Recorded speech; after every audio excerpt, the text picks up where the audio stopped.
He says, oh, I don't want to brag, but, I go to an island for detox and rehab, that sort of thing.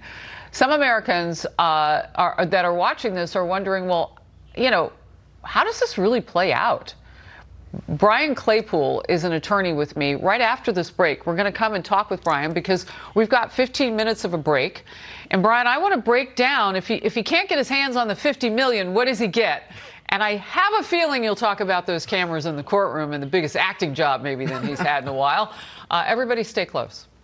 Let's get to it here. And we're going to do this a little differently. Johnny Depp back on the stand. He was facing cross-examination.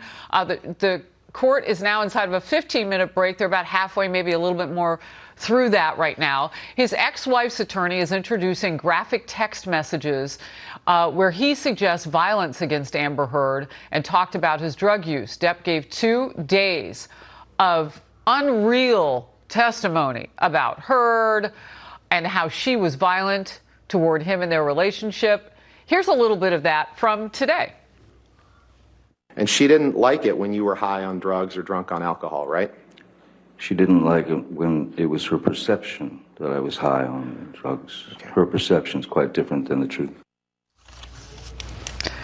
Brian Claypool, criminal defense attorney in Focus. I saw you watching that very closely. Perception, the truth. Is he an attorney now? Johnny Depp. Yeah. Well, he's been doing a great job of acting for the last few days. But I got to tell you, Harris, this should have been a defamation trial, but it's really 3 trials in one. I saw a divorce court going on for 2 days, right? Yes. Then I smelled a little bit of a personal injury case. Remember the photograph of Johnny Depp on a gurney? And the hand that got hit by and an alleged cigarette burn on his cheek from Amber Heard. And then I smell a little bit of defamation. So how did we get here?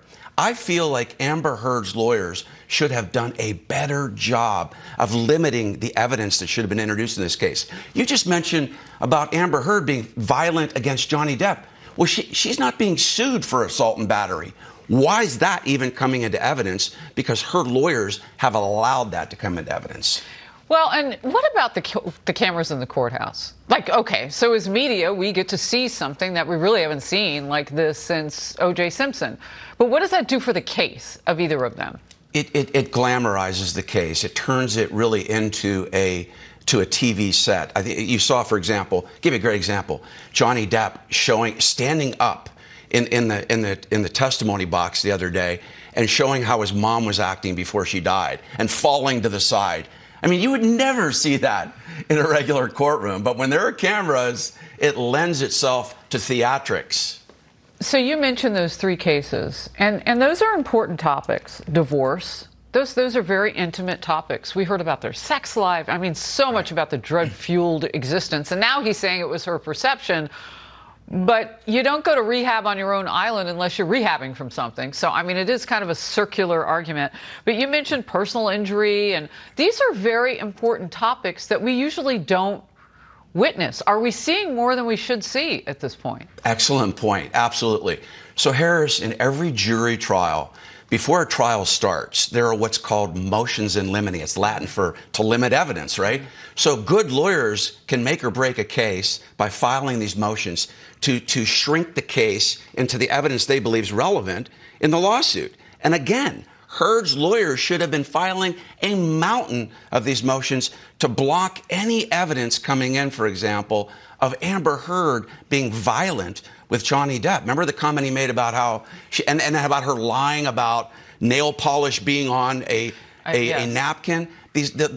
Her lawyers should have done a better job of doing that. Now, this is a free-for-all. One other quick point, though. That also is going to hurt Depp because he opened the door now to all of this testimony about drug use.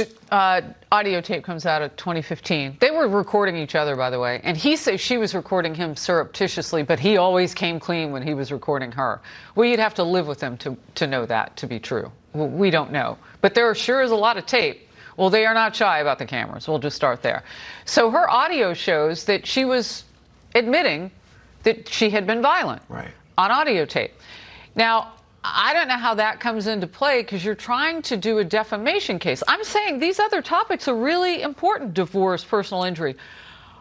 But she could still walk away from that $50 million penalty that he wants her to pay him because he hasn't proven defamation yet. Right. So what Depp's strategy was, and it's risky, is that he engaged in character assassination against Amber Heard. Okay. There's a concept in law called inadmissible character evidence. So again, Heard's lawyers should have been blocking all this. They didn't. So what Depp's lawyers got in was this character evidence of Amber Heard. You heard the testimony of her. Remember Depp said, "Hey, I'm divorcing you. Go ahead. You want to punch me?" And she socks him a couple times, punches him, throws the vodka bottle at him and hits him. I mean, in a real courtroom without cameras and with good lawyering, I don't think any of that should have been coming into evidence. So Heard's going to have to go on the offensive now. That's what her lawyer's doing. She now has to character assassinate Depp. And at the end of the day, Harris, this case is going to be decided with what you mentioned. Text messages, audio tape, and witnesses, extrinsic evidence. Yeah, and some of those witnesses could include like Elon Musk, who had dated her previously. I mean, There you go. Yeah. Brian Claypool, great to have you in studio with me here in Los Angeles. Thanks, Sarah. All right, so we have been watching Johnny Depp in cross-examination, and there are a lot of administrative points that they're dealing with right now. Redacting names and email addresses from documents and all of that. So we'll pull back for now. Brian Claypool, criminal defense attorney, is with me now. When we started again, I had a question for you, and look, the audience knows I'm not a doctor, but I asked this because drugs have been such a part of this trial. So would it be something that we could expect that Heard's attorneys would ask Johnny Depp every day, are you under the influence? Because that's what they do, as you and I have talked about, with depositions. How could that play? Is that something that you would do if you were part of this case on her behalf? And I told you could have been a trial lawyer for asking me that question, because that was an excellent question. And you bet.